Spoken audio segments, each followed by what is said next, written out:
Mac Tristan here. I agree with Susan. I think that there has been so much discussion throughout the years. If you think back to the Rodney King incident, and even before that and after that, and mandates. What are the mandates, and uh, what forces an organization to change? Even consent decrees. You know, for example, the Oakland Police Department has been under consent decree for years, and they have continued, or at least in the past, I haven't kept up with them lately, but there was continual failure on these mandates that were imposed. What has changed? What forces an organization to change? Without getting into politics, even President Trump's recent emergency decree that he signed on law enforcement, there were recommendations. There was nothing there that said this must happen. Different organizations, different legislation, as Mike Wilson said earlier, legislation and policies are not going to change behaviors of police officers. I think we have come a long way. When I started policing 1,000 years ago, we didn't have body cameras. We didn't have car cams.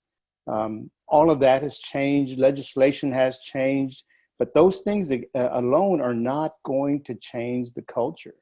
As Susan said, the architecture, the structure of the criminal justice system. How do we change that? How do we in Texas, how are we to change what happens in Minneapolis, in Atlanta, in Ferguson, Missouri? We have no control over that. And when these changes occur, it seems to be that the onus keeps falling to law enforcement, because we deal with everything that nobody else wants to deal with.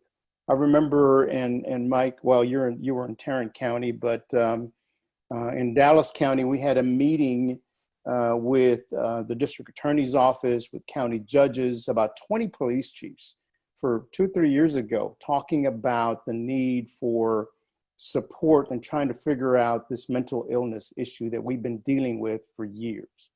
Nobody wants to deal with mental illness. Not even family members of the mentally ill want to deal with mental illness. So they call the police, and we have no resources to deal with it. We're a Band-Aid.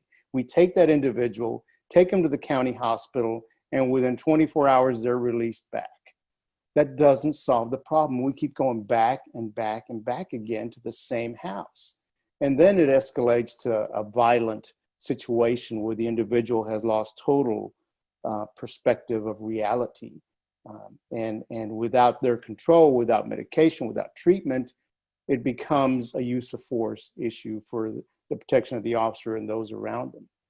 So there has to be an intentional change throughout this country that impacts policing across this country.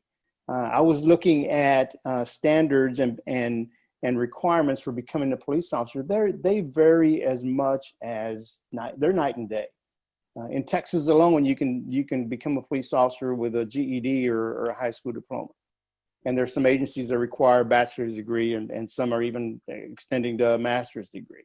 Why don't we across the board require that nationwide? There's no way. Ferguson, Missouri has a GED or high school diploma to become a police officer. I looked at Minneapolis. Now they do require, I think, an associate's at least, but then that's all they say. They talk nothing about ethics. They talk nothing about the character, the integrity, the type of person they want to hire.